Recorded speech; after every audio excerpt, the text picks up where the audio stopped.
풍년인데 눈물이 난다. 넘치는 재고로 쌀값 폭락이 이어지면서 농민들의 한숨이 깊어지고 있습니다. 애써 키운 벼를 갈아엎는 시위까지 벌이면서 정부의 대책을 요구하고 있는데요. 어떤 상황인지 또 정부에 바라는 건 뭔지 핵심 관계자에게 들어보는 시간 마련했습니다. 조경희 전북 김제 농민회장 연결돼 있습니다. 회장님 안녕하십니까? 네, 안녕하십니까. 네, 연결 감사드립니다. 예, 김제에서 쌀 농사를 짓고 계신데요. 요즘의 예. 상황이 어떤가요? 예, 요즘 추석을 앞두고 조별을 수확하고 있어요. 예. 네, 수확이 시작된 지 한 열흘 지났는데요. 처음 수확할 때 가격보다 그 열흘 사이에 7천 원 이상 떨어졌어요. 그 40kg 한 가마당. 예. 우리 농촌에서는 현재 쌀값 폭락, 나라값 폭락 사태는 현재 진행형이라고 볼 수 있습니다. 아, 지금 하루하루 다르게 가격이 계속 떨어지고 있다 이런 말씀으로 이해가 되는데요. 네, 맞습니다. 최근에 쌀값 하락폭이 45년 만에 최대치다 이런 얘기도 있어서요. 예, 1년 사이에 얼마나 떨어진 걸로 보면 될까요? 예. 그 작년에 이제 그 정부 발표에 의하면 지난해 5월 달 20kg 쌀 한 가마가 그 55,777원이었어요. 근데 이제 예. 현재 올해 8월 5일 기준으로 하면 43,093원입니다. 음. 20kg 쌀 하나가 이제 12,000원 정도 떨어진 거니까 80kg 쌀 한 가마 계산하면 한 5만 원 이상이 떨어진 셈이거든요. 예. 작년에 20만 원 하던 쌀이 지금 15만 원이 안 된다는 뜻입니다. 이제 정부 발표가 이렇게 있을 뿐이지 현장에서 농민들은 그보다 체감이 더 크거든요. 거의 예. 한 60만 원 넘게 떨어졌다고 판단하고 있습니다. 어, 지금 1년 사이에 쌀값이 많이 떨어졌다고 지금 말씀을 해주셨는데 이게 쌀값이 떨어진 배경은 뭐라고 봐야 될까요?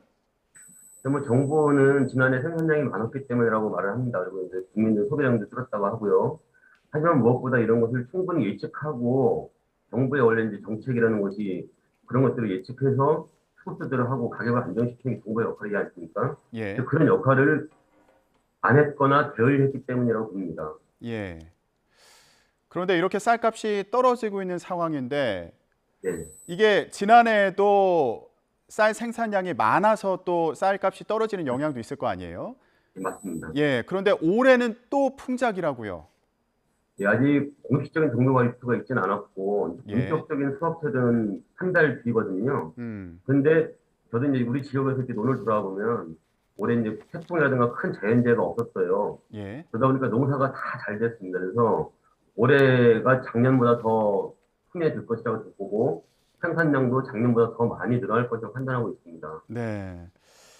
그래서 풍년인데 눈물이 난다 이런 얘기를 하는 경우도 있다고 들었습니다. 네, 자, 이렇게 쌀값은 떨어지고 있는데 인건비라든가 또 농약값이 올라가지고 많이 힘드시다고요. 네, 기본적으로 우리 농민들도 뭐 다양한 농자재를 쓰고 있는데 그중에서도 이제 필수 농자재라고 해서 비료값 같은 경우는 한 160%, 그리고 면세유 가격, 이 예. 농기계를 사용하려면 기름을 써야 되니까요. 면세유 가격 한 100%, 또 농약값이라든가 이제 축산민들은 사료 키우고 하는데 사료를 사서 이제 소를 먹이는데 그런 것도 30% 이상, 인건비도 최하 30% 이상, 어떻게 뭐 어떤 경우는 이제 전문 인력 같은 경우는 70% 이상 올랐다고 이렇게 말하고 있습니다. 그러면은 그 사이에 농가 소득도 많이 줄어들었겠어요. 저 이제 사실 우리 농민들이 대부분 그 농협에서 예상 거래를 해요.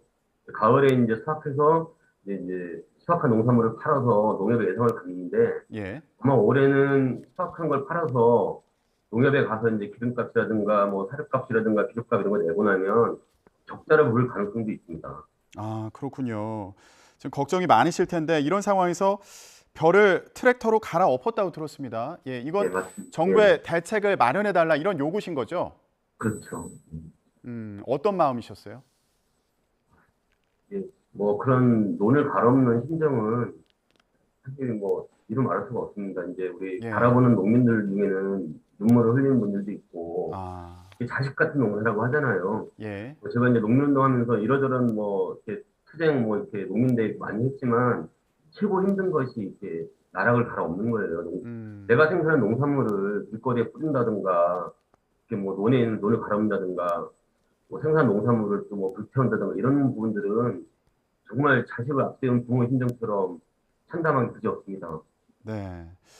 자, 지금 참 어려운 시간을 보내고 계신데 그런데 정부에서요, 지난 2월부터 세 차례 걸쳐서 지난해 수확한 쌀 37만 톤을 사들였다고 들었습니다. 이건 효과가 없었습니까? 결과가 말해주듯이 효과가 없었습니다. 왜냐하면 1차, 2차, 3차에 걸쳐서 시장 정리를 했는데요. 예. 1차 때 평균 낙찰 가격이 있습니다. 그 부분이 한 6만 3천 원대였어요. 2차 때는 평균 낙찰 가격이 6만 원으로 떨어집니다.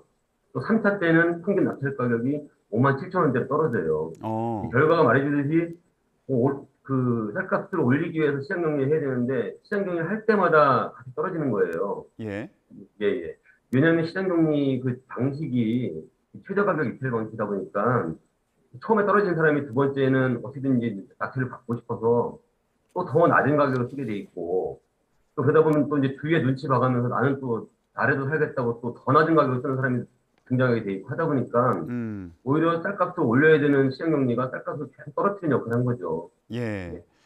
정부의 늑장 대응에 대해서도 앞서 저희와 사전 인터뷰를 할 때 지적을 해주셨고 여기에 네, 더해서 맞습니다. 예. 방식 같은 경우에도 낮은 가격을 써낸 농민의 것을 먼저 매입을 해주는 방식이다 네, 보니까 맞습니다. 예, 예. 이게 시간이 갈수록 매입 가격이 더 낮아져서 예, 네. 농가에 좀 도움이 되는데 한계가 있다 이런 말씀이시군요.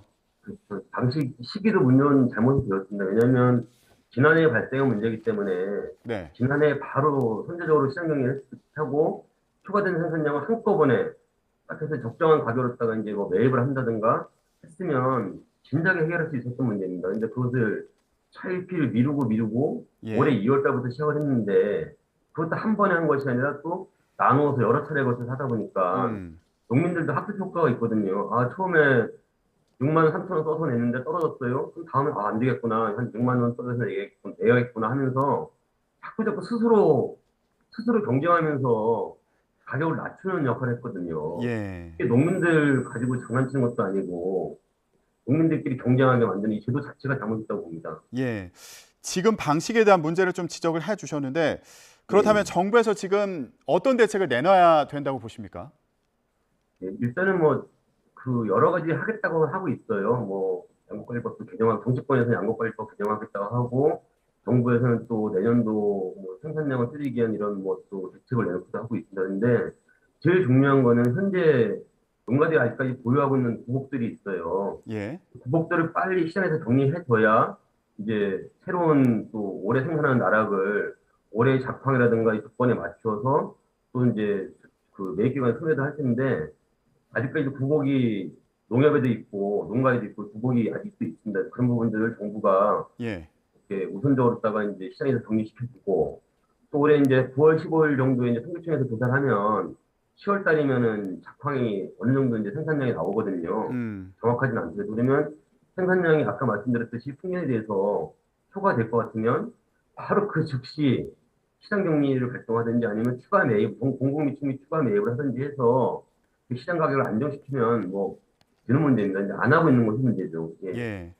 그러니까 작년에 생산된 쌀 같은 경우에 매입량을 늘려야 된다는 말씀이시고 동시에 이제 10월쯤 되면은 올해 생산량이 나오니까 이것과 관련해서도 어느 정도 매입을 할 건지 계획을 세워야 된다 이런 말씀이신 거죠. 그렇죠. 예. 예, 이거에 더해서 지금 그 시장격리제 그러니까 정부에서 초과 생산된 쌀을 매입하는 그 제도 같은 경우에 좀 탄력적으로 운영해야 된다 이런 말씀도 하셨던데 이거는 무슨 얘기인가요?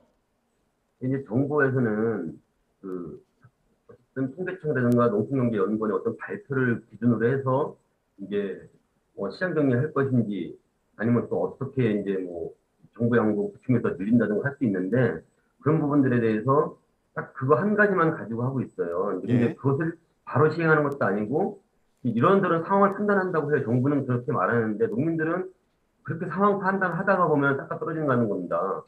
왜냐하면 작년에도 시장 정리를 바로 시행하지 않은 것이 좀 괜찮을 것 같다라고 판단이 있어서 미뤘던 것 같아요. 근데 그렇게 미루는 결과가 쌀값을 하락시키는 결과가 나오거든요. 모든 어떤 문제가 발생하면 그 즉시 해결하는 것이 가장 빠른 방법인데 이것저것 상황을 고려하고 뭐 부처 간 협의하고 또 뭐 이렇게 하다 보면은 점점 시간이 가면 갈수록 예. 더 문제 해결이 더 어려워지는 셈이거든요. 예. 그런 부분에 있어서의 어떤 정부의 선제적인 대응 그리고 또 추가적인 대응 이런 부분들을 능동적으로 해야 된다고 봅니다. 네. 정부에서는 쌀 수급 안정을 위해서요. 예, 분질미 그러니까 이게 밥 짓는 용이 아니라 빵이나 떡 지을 때 이제 좋은 그런 쌀이라고 하던데요. 예. 예, 예. 분질미 재배를 확대하고 그리고 전략 작물 직불제 도입을 대안으로 제시를 했습니다. 예. 이 안에 대해서는 어떤 입장 갖고 계신가요? 뭐 기본적으로 분진미 생산 확대라든가 또 타작물 재배에 대한 지원이나 이런 부분들이 이제 시장에서 쌀 생산량 자체를 줄이는 지도이기 때문에 뭐 일단 농민들도 이제 공감하는 부분이 있습니다. 근데 항상 문제는 무엇이냐면 이런 제도가 장기적이거나 지속적이지가 않아요. 음, 왜냐하면 이제 올해 어떤 이런 제도를 했는데 쌀값이 좀 올라서 안정된 것 같으면 또 한 2년 있다가 또 없대고 또 그러다 또 쌀값이 떨어지면 다시 또 이런 제도를 시행하고 이런 식으로 또 하고 있거든요. 예. 지금 쌀 생산 조정제도 지금 처음 하는 것이 아니라 몇 년 전에도 있었고요. 또 한 5, 6년 전에도 있었고 계속 있었습니다. 근데 했다가 쌀값이 안정되면 그만하고 또 쌀값이 떨어지면 또 하고 이런 식으로 하고 있습니다. 그리고 이제 그런 부분에 대한 어떤 정책의 지속성, 이제 이런 장기성이 좀 필요하다고 보고요. 이제 분쟁에 관련해서도 지금 정부에서 이제 대책을 세우기는 했는데 현재 종자 보급이라든가 단지 선정이라든가 이런 부분이 원활하진 않아요. 그래서 또 그런 부분들이 만약에 이제 많이 이제 확대됐다고 하더라도 이제 그런 부분들이 수매를 어떻게 할 것인지 또 이제 그것도 이제 가공 공장을 통해서 이제 그렇게 뭐 판매 가지고 해야 될 텐데 그럼 이제 공급을 어떤 식으로 할 것인가에 대한 제도가 아직 보완돼야 될 과제가 많이 남아 있는 것 같습니다. 현장에서는 농민들이 관심은 많이 있습니다. 그런데 아직까지 내년에 이거 참여하고 싶어도 종자는 어디서 구해야 되는지 정부가 어떤 혜택을 줄 것인지 이런 부분에 대해서는 아직 답이 없습니다. 예. 그러니까 쌀 외에 다른 전략 작물을 재배할 경우에 이제 지원을 해주는 전략 작물 직불제 예, 등이 대안으로 제시가 됐지만 이게 일회성에 그칠 우려도 있고 아직 좀 부족해 보인다 이런 말씀이셨고요. 예, 그렇습니다. 그러면 농가에서 변동 직불금 제도를 부활시켜야 한다 이런 목소리가 있는 것으로 알고 있는데 이게 어떤 네, 상황입니까? 맞습니다. 예, 현재 이제 지난번에 이제 고액직불금 하면서 그 변동직불금을 없앴거든요. 무슨 변동직불금 없으면 국민들이 그동안 변동직불금이 쌀값이 떨어졌을 때 보장해주는 제도였는데 음, 어떻게 할 것인가에 대한 문의 요구를 하니까 그래서 만들어 놓은 것이 시장경리제예요. 예, 근데 시장경리제도와 그 변동직불금 제도는 기본적으로 성격이 다릅니다. 시장경리제도는 이제 쌀값이 떨어지지 않도록 수급을 조절해서 쌀값이 떨어지지 않도록 하는 제도인 것이고 변동직불금은 이미 쌀값이 떨어졌을 때 그 농민들의 손실을 보는 부분을 보상해주는 것이 변동직불금이거든요. 그러니까 예, 기본적으로 성격이 다릅니다. 예를 들면 지난해 시장경리를 했다고 하더라도 올해 쌀값이 현실적으로 떨어졌지 않습니까? 그러면 변동직불금이라는 제도로서 이것을 소득을 보장해줘야 되는데 지금은 쌀값도 떨어진 것도 방치하고 농민들이 이제 소득이 하락된 것도 보장해주지 않고 음, 이렇게 되어 있습니다. 그러다 보니까 농민들은 현장에 있는 농민들은 그런 겁니다. 다 필요 없다. 이 변동직불금만 있어서도 이렇게 안 됐을 것이다. 왜냐하면 변동직불금 제도가 있었으면은 쌀값이 이렇게 떨어지게 정부가 놔두지 않았을 것이다. 왜냐하면 그렇게 이제 들어간 비용이 시장 경리라든가 뭐 여타의 비용보다 변동직불금으로 나가는 비용이 훨씬 크다고 생각하면 당연히 쌀값이 떨어지지 않도록 정부의 노력을 했겠죠. 정부는 이제는 변동직불금 제도가 없어졌기 때문에 쌀값이 떨어지든 말든 뭐 나몰라라 하는 겁니다. 그래서 농민들이 시장경리제는 양국관리법 구상에서 수급 조절을 위해서 뭐 시장경리제도 이제 필요하지만 무엇보다 현실적으로 쌀값이 떨어졌을 때 농민들의 소득을 보장하기 위한 그 변동직불금 제도가 다시 부활되어야 한다라고 지금 많이 주장을 하고 있고 또 정부에 요구도 하고 있습니다.